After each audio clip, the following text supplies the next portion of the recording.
Last November, psychology professor Noelle Hurd wrote a letter to President Teresa Sullivan asking her to stop quoting Jefferson in her emails.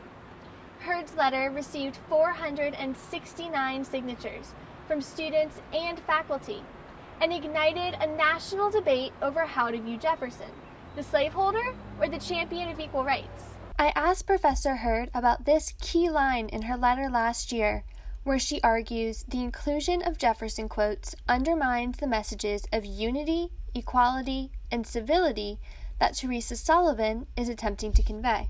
This notion of looking to Jefferson for everything, or this notion of kind of putting him up on this pedestal, and leads us into these bizarre spaces where we're talking about issues of bigotry, and then we're using Jefferson quotes, knowing that Jefferson owned over 600 slaves. For Hurd, Jefferson's prominence in the bicentennial ceremonies bring into question how much UVA has truly progressed and its commitment to diversity.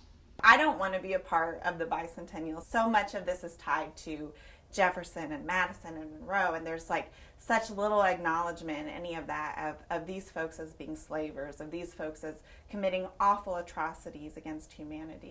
In her response to Hurd last November, President Teresa Sullivan pushed back, saying that quoting Jefferson does not imply an endorsement of all the social structures and beliefs of his time. Sullivan said Jefferson's most famous quote, that all men are created equal, was contradictory in an era of slavery, but became the fundamental expression of a more genuine equality today. The notion that the university should not be synonymous with Jefferson resurfaced 4 weeks ago after protesters briefly shrouded the Jefferson statue here on the north side of the rotunda.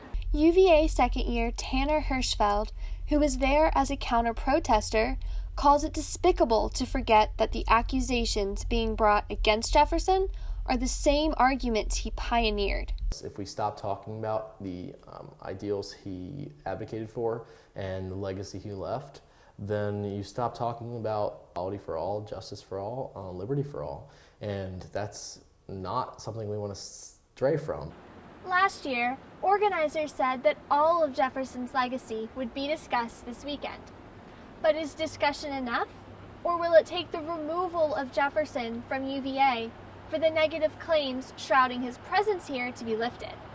I'm Harley Robertson, reporting from Charlottesville.